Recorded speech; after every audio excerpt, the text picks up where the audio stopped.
Okay, so the next question is: do you think Russell is a jealous type who might try to take out Chan later? Um, I didn't really get a vibe of Russell being jealous of Chan. I did kind of touch on that in the last question, a question about like once he gets serious with Malia, he can get jealous. But I didn't think the type to like take him out. Just kind Right. of like, I wish I had that, or I don't think he'll try and take him out. At the end of the day, even though they're polar opposites and they grew up together or whatever, they still manage to have a pretty tight relationship and they accept each other for who they are. So I don't think like out of the clear blue, he's like, yeah, I gotta end your life, dude. Like you out of here. Like I just don't see him taking him out. I agree. No, I didn't pick up on that vibe at all.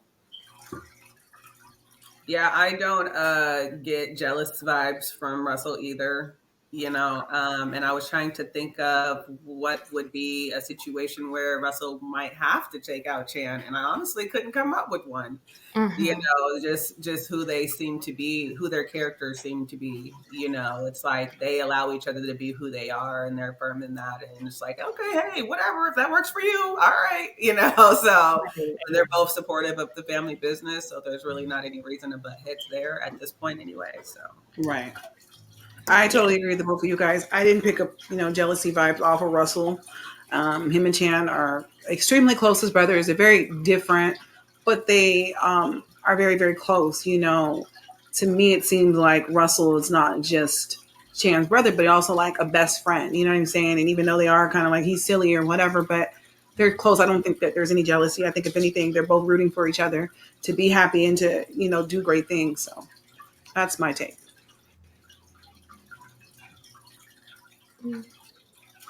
Oh, it's my question. Look at me. Seth, if you could pick one person from Rose City to be your friend in real life, who would it be? I don't know. I'm really torn between, Wendy and like Eva because they're both just like so effing dynamic. Like I feel like you need both of those types of energies in your life, And as the story goes on further, you're going to just see like Wendy and Eva. Those two are Malia's rock. Like they love her, they protect her, they empower her, they strengthen her. They will stomp a chick down for her. Like as cute as they Mhm. like to be and get dressed up, baby, they'll turn over tables. Give it to 'em. Mhm. Yes, they're very, and it's not like they're bullies. No, they love their friend and like whatever they need. Like after all that hell that Malia went through with the third store not coming, not opening up and her father disappearing with all of this money and essentially just cutting her off, can't get daddy on the phone. He ain't texting back. And mama's like, he won't get on the phone. Eva steps right in. Like, what do you need, sis? Mhm. Like in the book hasn't talked about Eva's backstory yet. We don't know what she had to separate herself from and what she had to walk away from in order to be there for her friend. Mhm. And I'm gonna say, like, even though maybe things don't always look up for her, or there's always something going on, she's got two dynamic friends who come through for her each and every time. Like they not playing about their girl. And Mhm. there's gonna be a bridal shower coming here very soon, and Wendy is a super trooper baby. Like Wendy was like, "Oh, you gonna disrespect my girl?" And so every Mhm. single time there is something, they show up for her. Whether it's graduation, whether it's somebody trying to talk crazy, whatever it is. I mean, they love their friends. So I can't say like would be one person. I would have to scoop up Eva and Wendy. I got to have them both because they're just. I think they're both awesome, dynamic friends that every girl and woman should experience. well, I would definitely have to choose. As much as I root for my girl Malia, y'all know I love me some Malia, but if I had to pick one person, it would definitely be Wendy. And I know you guys haven't seen much of her at this point. I don't know how far you are along in the story, but if you're just right at 12, you're gonna be seeing a lot more of Wendy and see her dynamic character. And I think she's a lot like my girl Corinna. She's just so rah rah. She speaks her mind. She don't care if you want to hear it or not. If you disrespect her, she coming for that neck, baby. I just We love stepping on stuff. I just love that aspect of Karina because it's just like she's just so fearless and not afraid, and she speaks her mind when she wants to. And I just like that, just always wanted to be, just that boisterous woman that just, just, yeah, and I'm taking this too. And, say a few cuss words and what you gonna do about it, like, I was like, it's like watching a superhero. Like, I want to be like that. Like watching Wonder Woman in action, she kicking ass, and you're just like, do it again, hit her again, yeah. Like, I just love that just that rah rah energy. Hit her again. So much. So it would definitely have to be Wendy because there's a scene where she gives a gift and then she got mad and then she took her gift back. I'm like, that's what I'm talking about. Like, and she didn't think two things about it. Like, I would have sat there and felt bad. Well, maybe I should. I really bought it for them. They deserve that job. And Wendy gonna take it back. Though I'll take her on. So I go with Wendy. Okay, I gotta be the oddball out, and I gave him a hard time, and I don't really like him, which is weird. But Russell, I don't know why. I just feel the need to test this gangster. I want to know what he's talking about. And because I don't want to date or nothing like that. So just as a friend, as long as I can keep the friends that I have in my life, y'all. That's pretty much all I need. So if we adding a character that could just be a male friend, and I don't know, I want to pick his mind a little bit. So I'm sorry, my cat tried to knock over my ring light. So sorry. Oh, little hater. Which one is that, Pumpkin? Princess. Oh, that's your baby. But her body got entangled. Fight mama. No, her body got entangled in the cord.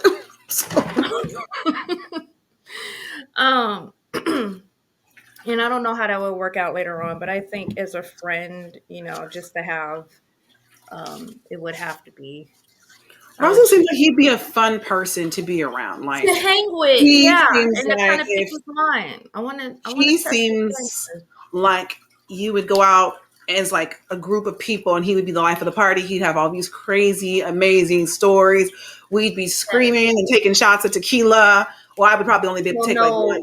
I fell out. All the hot spots. He'll know where all the good restaurants, where all the good foods are to eat. Yes. Throw in that male perspective because you get around your girls and everything is feminine and that's all nice and everything. But sometimes you wonder what the other side is thinking, especially if you're not married or have a partner. You're kind of like, okay, am I just in my female feelings or something? What do you think?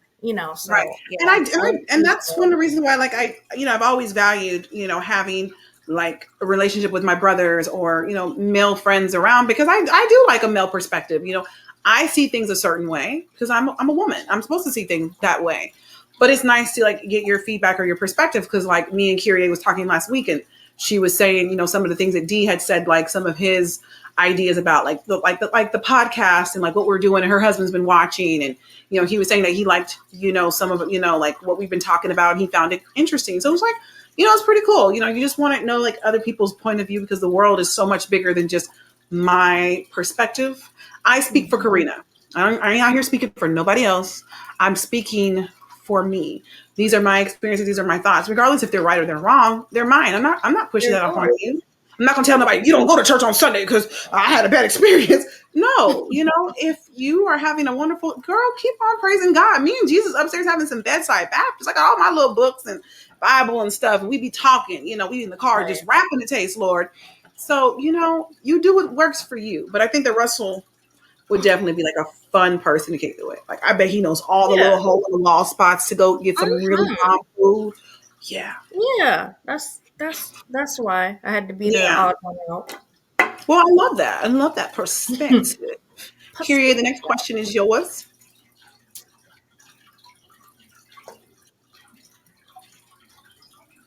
All right. Our last question is, have you ever experienced that when you changed for the better, someone wanted you to stay the same?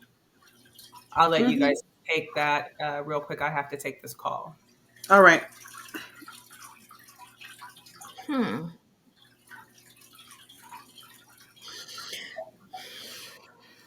You remember a time I tried to like change for the better? I think I'm kind of in that process right now.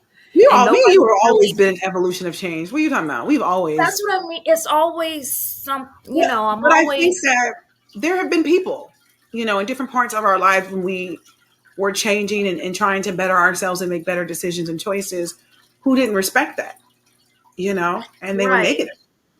Because there was a girl named right, Toya that I could have slapped, from your past when y'all was in high school. And Toya was, whatever. And I've had some Toyas too. So right. Um, oh, girl, you brought me back to high school. look at back, baby, CP. Um, not people, but what you said about like people not respecting you trying to change. I know, I try to do better and I try to, adjust my attitude and not just snap off. Because I mean, Karina knew me back in the day, but I think compared to back in the day to now, like before, where it took like less than 2 words before I'll start swinging, and now I'm actually thinking, like, you know what? Maybe jail time ain't worth it. Sometimes I'll risk it. But, jail time ain't worth it. And I got my kids and I got, and plus I'm just older, you know. I don't know, but I don't think nobody's wanted me to stay the same. They just didn't respect that. And so they treated me, even though I was making these changes and even though I was thinking more and being more responsible and doing stuff, they were treating me like, 16-year-old Lily that didn't really give a F and didn't have nothing to lose. So they would still talk to me that way. They still had those expectations of me. And so, yeah, more or less people not respecting it, but not nobody that wanted me to stay the same. Um, I guess that's kind of like the same though. Like when people don't respect your changes and they want to keep talking to you like you're still the same person.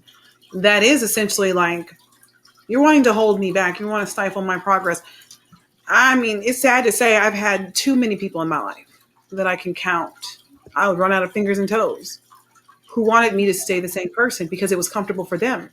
You know, this was a big thing. Like people don't realize, like people think, oh, they just get on this podcast thing and they just have fun. Baby, money goes into this. This is production, honey.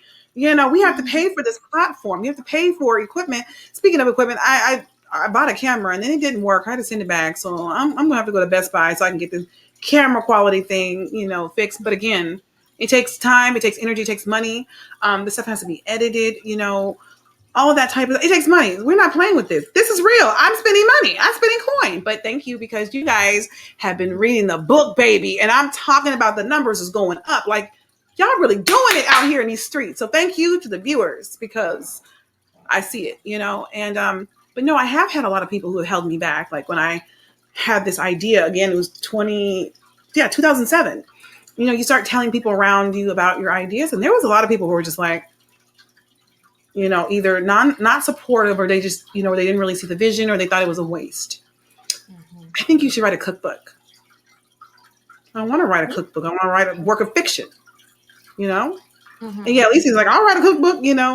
But yeah, I've always had people who refuse to allow me to spread my wings. And for a lot of my life, I allowed other people's ideas and perceptions to control me. And that was my fault. But I just didn't know.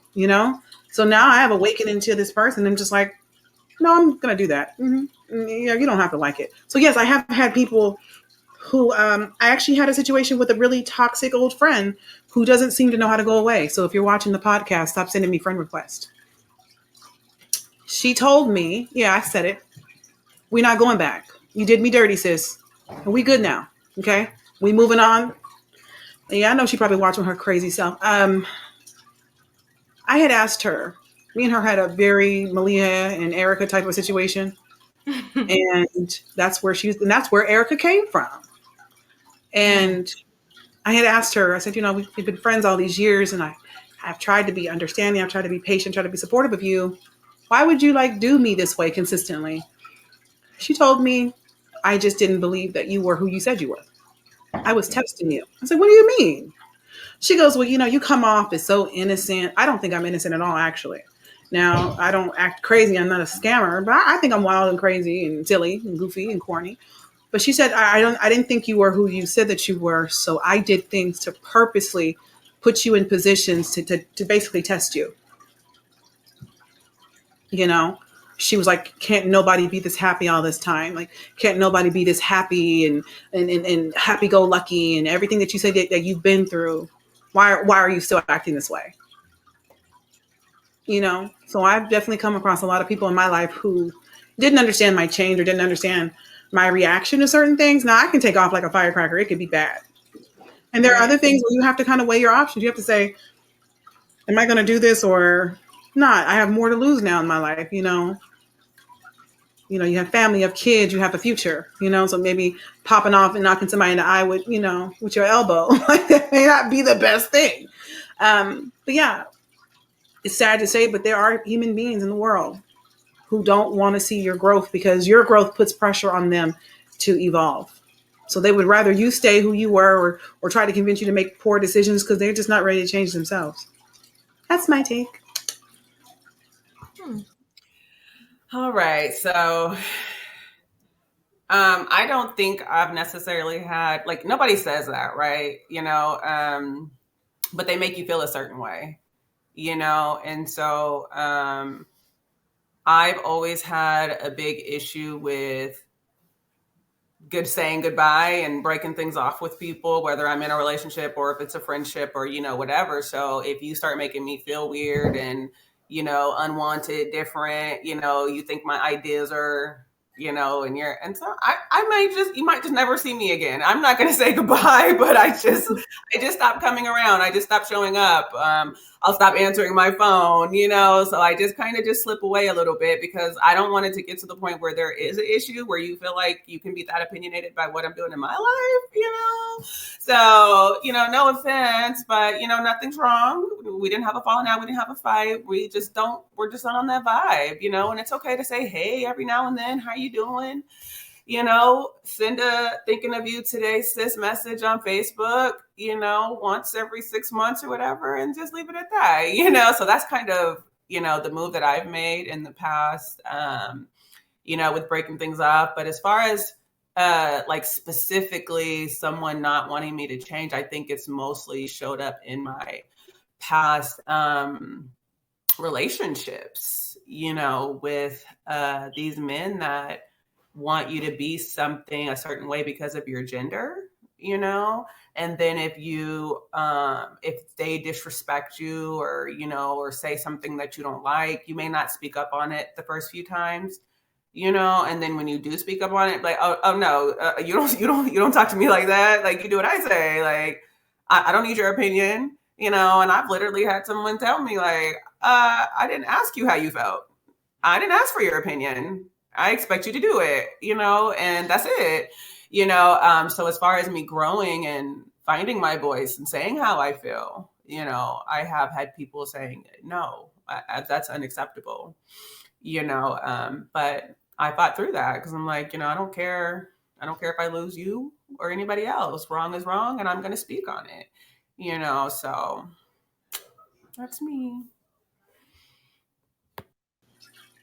Well, I love it. And I think that it's super empowering to tell people to take a long hike back to hell because that's where they came from in the first place, to be talking crazy to me. I'm going to be honest. I have reached a whole new peak in life where I'm just like, and y'all know it because we've been having all these discussions. I'm like, baby, that old Corenna, I don't know where she done ran off to, but she don't reside here no more. I'm okay. Yeah, baby. I'm okay if you don't like me. I'm okay if you don't support me. I don't care. You know what I'm saying? Because I'm sleeping good at night. When I say good, I'm going to bed some nights at 8:30, 9 o'clock and ain't waking up until 6 a.m. undisturbed. You know what I'm saying? Undisturbed, unbothered. Finally in a place. Like this was a big deal, stepping out, doing this type of a book where you have violence and you have cuss words and some graphic scenes coming of passion and lust. Because I knew my mama was going to be like, I am so embarrassed. I just knew she was going to be embarrassed. That's not something she's going to be able to promote on the prayer call, okay? We're not going to tell them about Corenna's new book.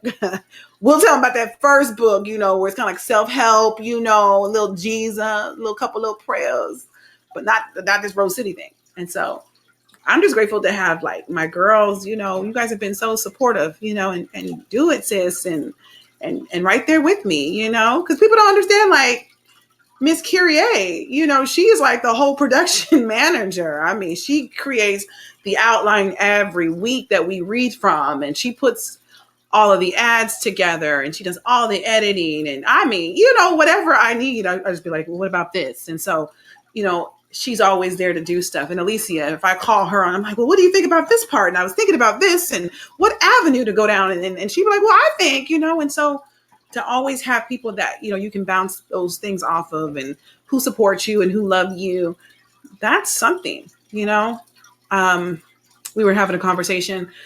And so for so long, it's like, we talk about quantity versus quantity all the time. But that stuff has really hit hard for me. Like in this last year, I would say I've lost a lot of things and a lot of people, but it's like trimming the fat off. There were things and people I tried to hold on to, baby, and it was like a hot skillet, and I was burning my own hand. And I realized it was like, wow, like I have everything I need. I got a dope, dynamic husband, beautiful, wonderful kids, the best friends anybody could ever ask for, hope for, who are my sisters. Listen, it's not about the numbers, baby. You know what I'm saying? It's that quality. You know what I'm saying? I need this circle to be real small, real tight, because it's this right here. And then also, like, I want to give a shout out to the Facebook family, like the cousins on the Rose City, the After Show Facebook page. Y'all come through. I'm talking about y'all come through each and every week. And I am just so grateful, when I see these numbers every month. I'm like, they really out here messing with this book. They out here really reading this thing, like really doing it. So thank you to you guys. And that really does conclude our discussion. Does anybody have anything they want to say? All right, now. Thank you so much for tuning in to this week's episode of Rose City, the After Show. We hope you enjoyed our discussion on episode 12. Don't forget to tune in next week when we will be diving into episode 13. If you haven't already, there is time. The first 3 episodes are free on Kindle Vella. Thank you again, for just sharing this experience with us. We know that if you start to read, you're going to get hooked on it. Share it with all your family and your friends. We just uploaded episode 35 last night. We would love to hear all of your comments. So please, add your thoughts, your questions, your theories, your concerns. Well, you can keep your concerns, but all the other stuff to the comments below. Reach out to us on Rose City, the After Show on Facebook. All links will be provided in the description. Thanks for tuning in. We'll see you again next week in Rose City. Bye.